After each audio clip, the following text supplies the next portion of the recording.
Selamun Aleyküm ve Rahmetullah. Aleyküm. Əqidə, məzhəb, mənhəc və şəriət. Bunların arasındakı fərq nədir? Elhamdülillah. Məzhəb, biz bu barədə biraz var danışdıq. Məzhəb məktəbdir. Yəni, fiqhi öyrənmək üçün məktəbdir. Bu məzhəbdir. Ona görə fiqhi məzhəbin əqidəyə aidiyyəti yoxdur. Ümumən. Sonra, o ki, qaldı əqidə. Əqidə isə insanın düşüncəsidir. Yəni, insanın anlayışıdır, yanaşmasıdır.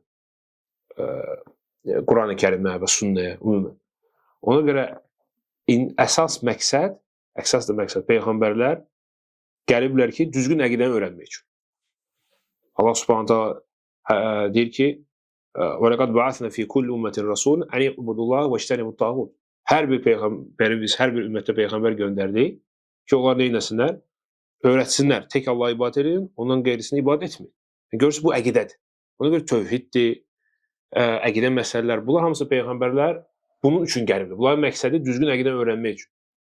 Gəlib öyrətmək üçün ki, tək Allah var, tək ona ibadət etmək lazımdır və Allah Subhanahu taala hər şeydən ucadır və hər şeyi o yaradır. Müxtəsər. Və əqidə məsələlər çoxdur.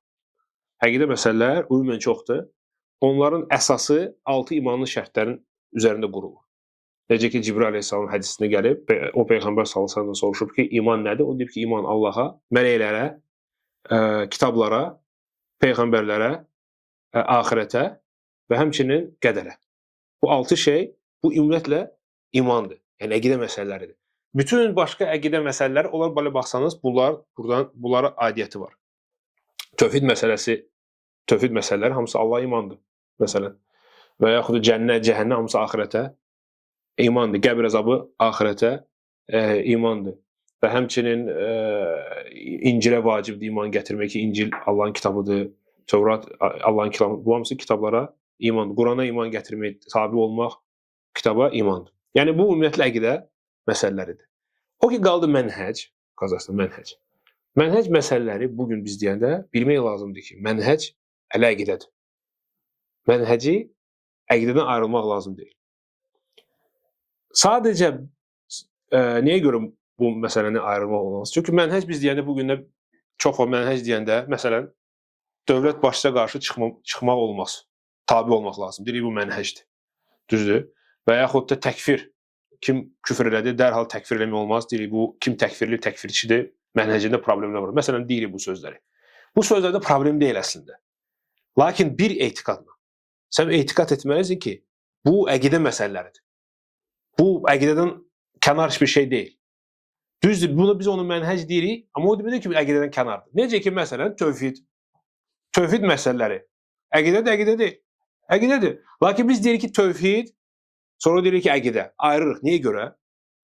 Asan onu keçmək üçün, başa düşmək üçün. Çünki bu məsələdə, məsələn, tövhid məsələ xüsusi önəmi var. Xüsusi diqqət onu yetirmək lazımdır. Bu məsələdə xüsusən böyük problemlər var. Müsəlmanlar cahillikdən şirk edirlər, pirə gedirlər və s. Ona görə bu məsələni daha ətraflı başa düşmək üçün, salmaq üçün onu ayrıca keçilir. Və həmçinin mənhəcdir belə.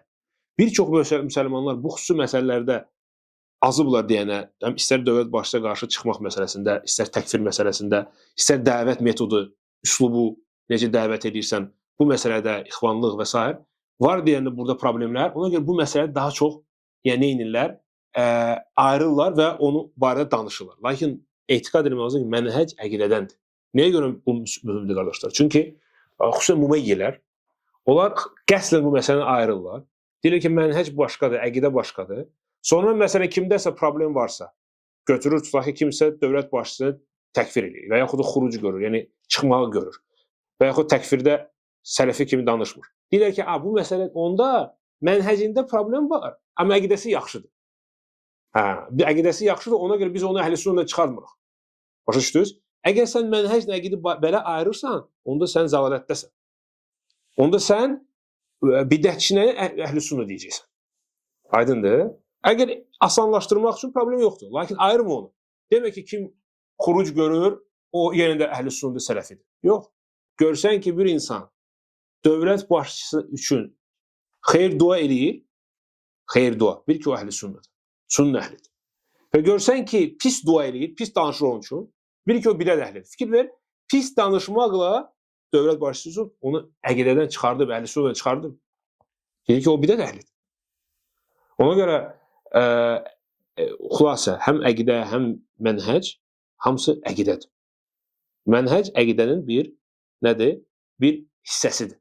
Yəni mənhəcində problem olan əqidəsində. Yəni əqidədə problem olur. Ola bilməz ki, insan, hətta Şeyx Fovzan bu barədə sözlər deyir. Ola bilməz ki, insanın mənhəcdə problem olsun, əqidədə problem olsun. Çünki onlar bir-birinə bağlı şeylərdir. Əslində eyni şeydir. Aydındır qardaşlar. Amma məzhəb dediyimiz kimi o fiqhi məzhəbdir, fiqhi məktəbdir. Əqidəyə heç bir aidiyyəti yoxdur. O ki qaldı şəriət. Şəriət hələ ümumi Allahın dinidir. Ümumi Allahın dini şəriət deyilir. Aydındır. Xüsusən də şəriət deyəndə fiqh nəzərə olunur. Ona görə məzhəb məhz şəriəti öyrənir. Aydındır? Allahın şəriətində, yəni Allahın qanununda. Fiqh də elmi, yəni belə deyək, müasirdə hüquqşünaslıqdır. İslam hüququdur. İslam hüququdur.